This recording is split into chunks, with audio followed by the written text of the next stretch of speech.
Terilg'u yerni ijaraga berish. Savol. Assalomu alaykum. Terilg'u yerni ijaraga bersa bo'lamdi?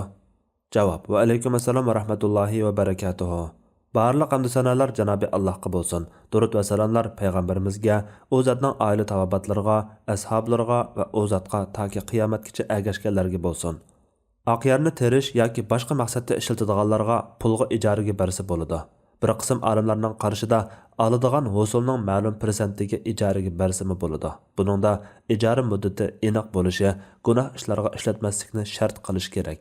Terilg'uga ishlatadigan bo'lsa, teradigan ziroat turi, ya'ni bug'doy yoki qo'noq yoki kevaz deb aniq bayon qilinishi kerak bo'ladi. Oq yerni terish yoki boshqa maqsadda ishlatadiganlarga pul bilan ijaraga bersa joiz degan bu qarash ko'pchilik olimlar to'g'ri topgan qarashdir. Az bir qism olimlar makruh deb qaragan, joiz bo'lganligini nurg'unlagan sahih dalillar isbotlab turmoqda. Masalan, sizlar qiladigan ishlarning afzalroqi oq yerni 1 yildan yana 1 yilgacha ijaraga elishinglardir degan. Nafi rivoyat qiladi-ki, Ibn Umar roziyallohu anhuma terilg'u yerini Rasululloh sallallohu alayhi va sallam Abu Bakr, Umar, Osmonlarning va Muaviyaning xalifaligining ilgirki davrlarida ijaraga berdigan edi.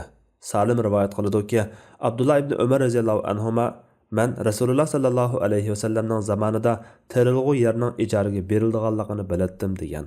Hanzala ibn Qays rivoyat qiladi-ki, Rafi ibn Xadij roziyallohu anhu uningga so'zlab berdiki, "Mening ikki tog'am menga so'zlab berdiki, ular sahobalar Nabiy sallallohu alayhi va sallamning zamonida yerni eriq yaqsida o'sgan ziroatga yoki yer egisi belgilagan narsaga ijaraga berdigan bo'lib, keyin Nabiy sallallohu alayhi va sallam bunday qilishni cheklagan." Hanzala deydi: "Men Rafi roziyallohu anhuga yerni tilla bilan tangiga, ya'ni pulga ijaraga bersa qandoq bo'ladi desam, Rafi roziyallohu anhu uni tilla bilan tangiga, ya'ni pulga ijaraga bersa kerak yo'q dedi."